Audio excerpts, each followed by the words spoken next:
Hello and welcome to the next lecture. Actually, this is second part of our lecture on polymorphism. Because polymorphism we want to discuss in slightly more depth. So previous lecture was polymorphism 1 and this is now polymorphism 2. In previous lecture we had taken this example that there is a shape superclass in which there is method find area but we did not implement it at all, and its implementation is provided in each subclass, that is circle, square and triangle. So in a circle subclass this is the implementation, in a square subclass this is the implementation, and in triangle subclass this is the implementation.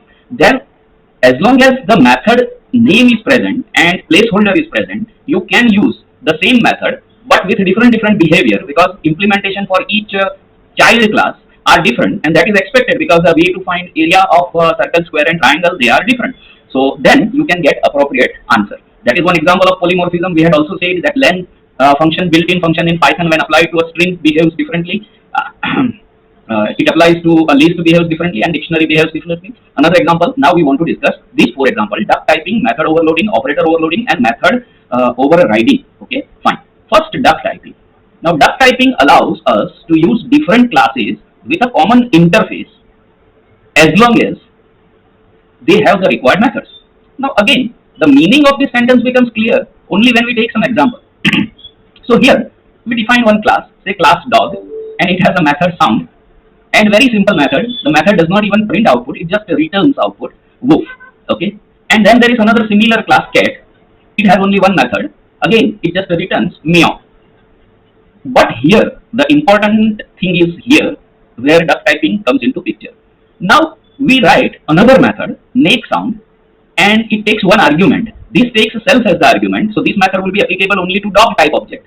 This method will be applicable only to cat type object. But this takes an animal name as an argument and then returns the animal dot sound. That means if here argument passed is dog, then it will return dog dot sound. But the question is, what is dog dot sound? There is no dog dot sound here, but it will take the dog from this and therefore it will return woof. Similarly, if cat is passed to this make sound method, then it will return cat dot sound, and at that time cat dot sound will be meow. So this thing is called duck typing. Now if you read, this becomes clear.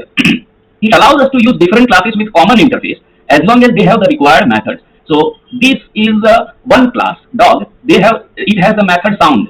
Okay, this is another class cat, it also has the method sound, and as long as this has the sound method and this has the sound method, I can use this way animal dot sound, and any other class which has the sound method implemented in it will be able to use in the same manner. Okay, let us first see about this dog and cat class. So first, defining the classes, instantiating dog and cat objects, but nothing will happen, output will not be generated because here it just return and return, there is no printf statement. But I can now call this method make sound and dog. So dog will go here instead of animal, and therefore it will become return dog dot sound. Okay, and dog is what type of object?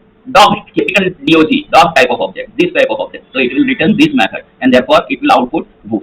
But next time I call the same method make sound, but this time I put cat inside, and this is that cat. Okay, will go here. So return cat dot sound. But what is cat small c cat? That is a cat type object, this cat type object, and therefore from where the method make sound will be make sound will fetch the sound method, it will fetch this sound method. So the output should be meow. And let us check. Yes, it gives that output. And this sentence is also important, that it allows to use different classes as long as they have the required method. So in duck typing, the make sound function will work. This function will work with any object that has the sound method, regardless of object's class. So whether it is a dog class or cat class, or even I can make another class, say class lion.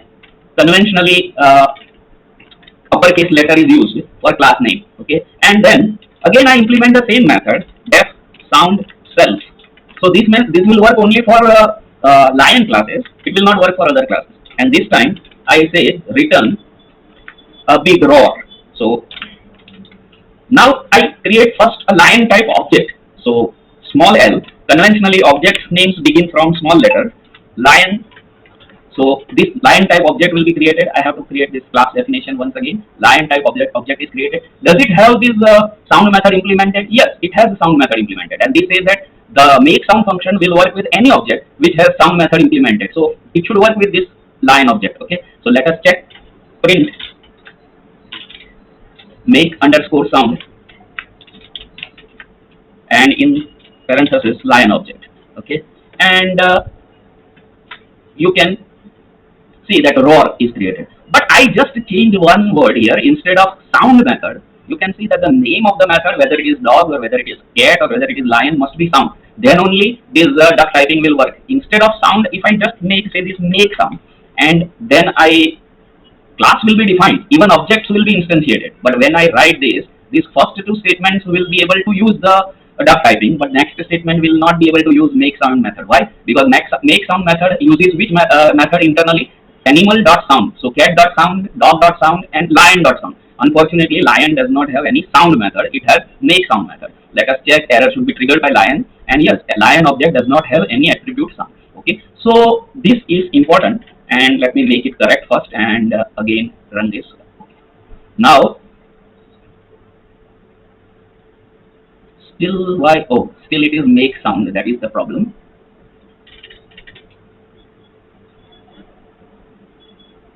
Okay, so now it is working. Now if you read this, then duck typing becomes very clear that make sound function, this function will work with any object of any class, regardless of the class, as long as that object has sound method implemented inside. This is called duck typing, and duck typing makes object-oriented programming in Python very powerful. Okay, next is method overloading. Now, what is method overloading? See here, this is actually method overloading. Same method display, but here if it is called with no argument, then it should behave in a different manner. If it is called with one argument, then it behaves in a different manner. And if it is called with two arguments, then it behaves in a different manner. Now, for pure object-oriented programming languages like maybe Java or C++, such method overloading can be implemented, or it is built-in feature of the language itself. Python does not support as such this method overloading as a built-in feature, but you can do some tricks and you can get the same functionality. Ultimately, your purpose is this, that this display method should work differently based on the number of arguments which are passed to it. So here I can define that display method in this manner.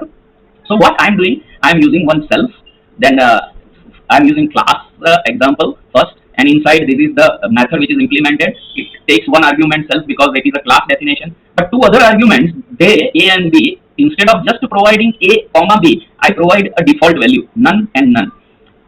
We will see why. Then the method just conditionally implements one of either this or this or this. Okay, then it will implement the upper one if A is not none and B is also not none. So that means this is here also you pass some value and here also you pass some value. For example, this kind of case. Then two arguments the method will return. But when it will return this result, when A is not none, that means it is understood that B is none, because by default you have provided it none, but A is not none. For example, this kind of case, you are passing only one argument and the first argument will always go to the first. Remember, self will always come in object-oriented programming inside a class definition. So this is called first argument for all practical purpose. So 5 will go here and therefore A is not none, but B is nothing is passed, so B is still none. Okay, and then this will be this should be triggered and one argument. And similarly here, else, that means if A is not none and B is also not none. So this kind of case, when you are passing rather if else A is none and B is also none, I'm sorry. So that is this kind of case, both are none. Okay, you are not passing anything.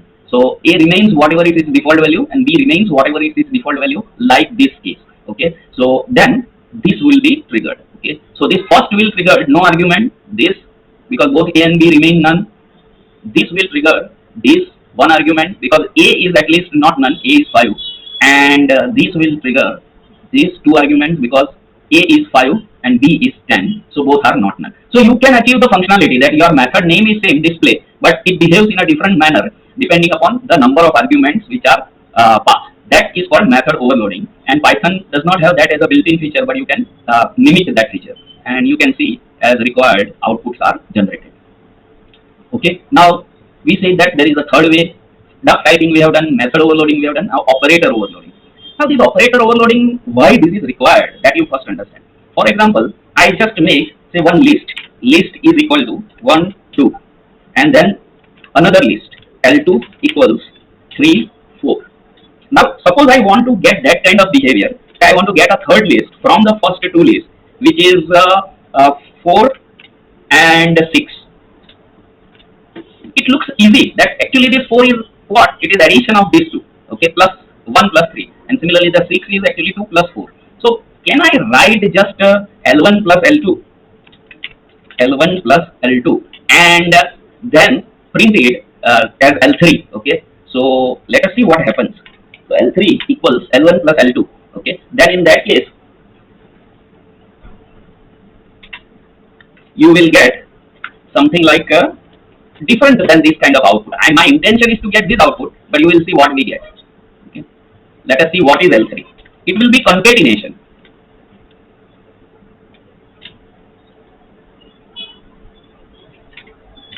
You can see it does not give the addition of corresponding elements, but it rather concatenates one list and second list, so it gives a new list 1, 2, 3, 4.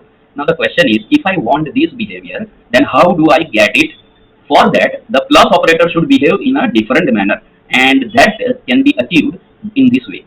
You have to define a class vector. This is often called a vector also. And this is its constructor. It takes two arguments, x and y. First argument goes here, and second argument goes here. Okay. Then you have to define one method inside another, add method. Of course, all are dunder methods that we know, that is underscore underscore method. Okay. And this is it takes two arguments again, but one is the built-in self argument and another is other argument. And it returns what? It returns self.x. What is self.x? That will be created during the construction. Plus other.x. What is other.x? That will be created when you pass this other argument. Okay. So I will explain how this code works.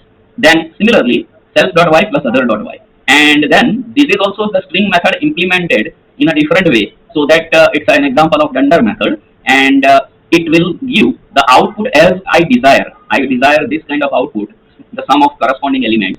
So let us see how this code actually works.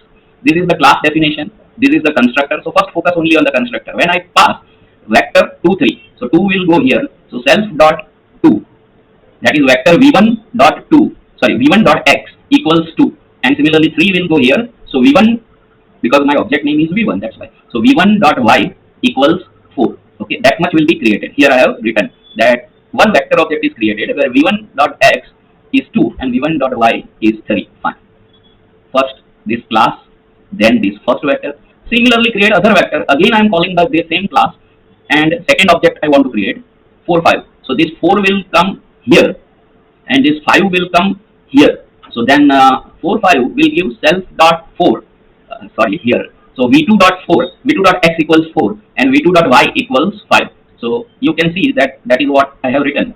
I have written all steps, what is internally happening. You don't see anything, but you can see the output when we do v1 plus v2. Now this plus operator does not do ordinary plus, because if we keep ordinary plus, then we have seen what happens. It concatenates, it does not add the corresponding element. So this plus operator actually works like a special add operator that we have defined. How? Like this. So then built in this is called add, but we have provided a dunder add, a new add method, which takes two arguments, self and other, where whenever what is self, whatever is on the left side of this, and what is other, whatever is on the right side of this plus operator. So when I add this, then actually what is happening, v1 will become self and v2 will become other. Now you try to read this, then v1 is self and v2 is other. So this will become v1 dot x, but v1 dot x is 2, and v2 dot x, but v2 dot x is 4, and it will return the sum of those two. Okay, so that means it will return 2 plus 4.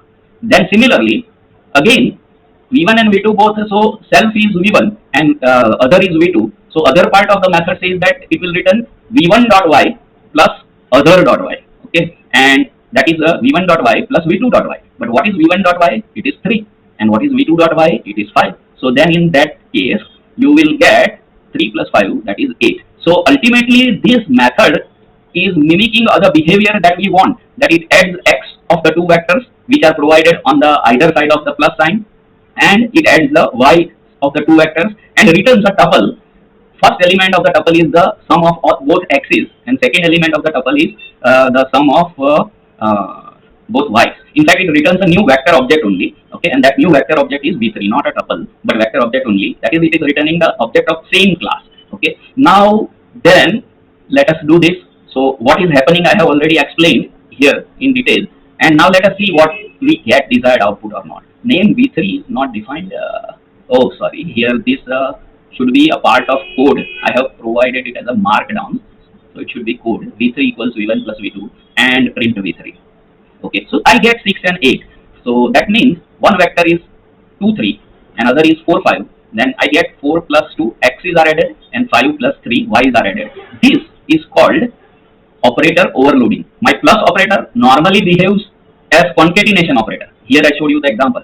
But if I define a class and if I write it this way, then in that case it can behave as I want. If you remember, that is why basic Python cannot give that kind of behavior that x is added in x and y is added in y. But you can do this kind of thing. Import numpy as the np, and then you can write this as np.array.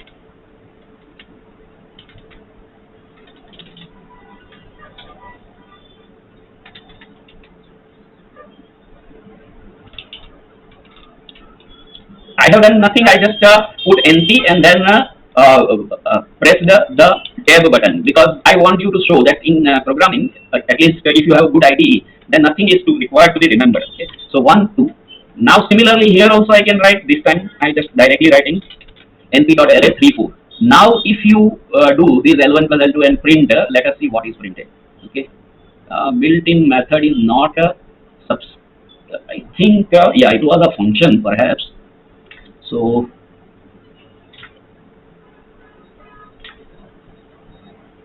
yes, I get the desired behavior, right? But the question is, the makers of NumPy library is also made by some person only. Then how the makers of NumPy library internally implemented that behavior? Then actually they implemented the behavior in this manner by defining a vector class and all that. So that is why I say that object-oriented programming for initial few years you may not require it, but later on when you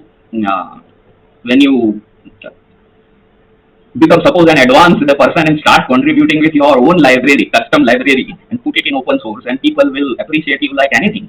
So then at that moment you have to learn all these things. Okay, last thing, method overriding. What is method overriding? Then method overriding, actually we have already done it, occurs when a subclass has the method which is the same name as the method in the superclass, but it is implemented differently. Can you remember where we have seen it? Actually when we just started the entire discussion, that was here. So superclass method is find area. Subclass also has the same method, this find area method, but it is implemented differently. So that is actually the example of method overriding. Here another example is shown. This example, that class animal is the superclass, and here there is some method implemented whose name is sound. So now it is clear that in the subclass also the method's name must be same. Its implementation can be different. Okay, so sound, and here implementation is some sound, but here so if it is animal type object, then it will make some sound. But if it is dog type object, which is derived from animal type object only, so this is a child object from a child class, dog class, then dog type object will not make some sound, but it will make a specific sound. This is its implementation. It will return woof. Okay, a very simple thing, same as that area thing. Okay, then instantiate object. So animal equals animal. So you create an animal type object, but it will return this, but you don't have any printf statement. Then dog equals dog, so it will return this, but you again don't have any printf statement. Then you write here printf statement that animal type object dot sound. Now when animal type object dot sound is used, this sound method will be used. So it should print some sound. But when dog type object dot sound, then this sound method will be used. So dog dot some sound. Okay. So let us check if things are working as expected or not. And yes, dog dot not some sound, but sorry, dog dot woof. Okay. Now this is called method overriding. The name of the method is same, sound, but its behavior in the superclass and its behavior in the subclass is different, because its implementation in the superclass and subclass is different. That is just like that make area method. Okay. So here our discussion about polymorphism is over. In next lecture we will discuss the fourth and the last method, that is abstraction. Okay, the fourth and the last pillar of object oriented programming, that is abstraction. Thank you and stay tuned.